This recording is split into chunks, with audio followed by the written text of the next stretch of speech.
I was one of 7 brothers, and we all ended up going to Marist. I started in 1976, and then for the next 15 years or so, myself and my younger brothers all progressed there. So there was a big involvement in the family and with my family.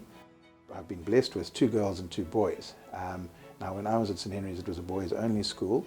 I think the introduction of co-ed has been a huge benefit. I'm a great believer in co-ed education. For me, life is co-ed, and to be cloistered in some single-sex school, as I was, I think is not the modern way that we can progress. So for me, the ability to send all my children to the same school, first of all, was an immediate advantage. But I think it's an advantage for the children as well. I think they get to interact with the opposite genders. They learn that there are benefits and disadvantages to doing that. But they learn a lot. For me, the most powerful and engaging thing about the St Henry's ethos is a sense of belonging to a family. And I know it's a cliche, I know that other schools may strive for it, but I can genuinely say that children at Marist feel included in part of a family. They feel that they belong. So that sense of belonging to a group is a very powerful thing, and I think it's one of the distinguishing features of St Henry's. When I was there, we had religious lessons 4 times a week, and there might be those who would think that it was simply sort of reciting Hail Marys and flailing rosary beads, but in actual fact, I thought that was some of the most useful education we received.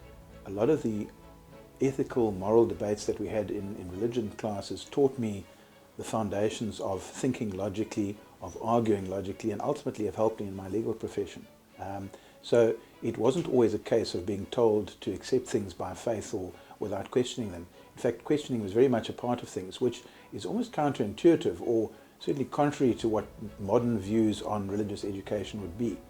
Well, thanks to the education I received there, I was able to study at university. I studied locally and did an arts degree and then a law degree. I then did legal articles and qualified as an attorney, and in fact I'm presently in partnership with someone I was at school with from my matric class, so the links that were forged there have continued. One of the major advantages that I actually took from Marist was my involvement in the debating society, and the skills learnt at debating and the various inter-school debates has certainly paid off in my career, being able to speak to a courtroom or to an audience generally. It did wonders for confidence, for ability to communicate, so I can certainly thank the school for that. For parents considering St Henry's as a choice for their children, I know that it's a difficult one. I have a big history with the school. I go back 20, 30 years with the school, and I debated carefully which school to go to. In terms of the values your children will receive, in terms of the education they'll receive, they will open up whatever opportunities they need. You can see the fruits that the school is producing. They're turning out nice kids, balanced kids, kids with a sense of values, and kids that go on to prosper. And what more could you ask for your children?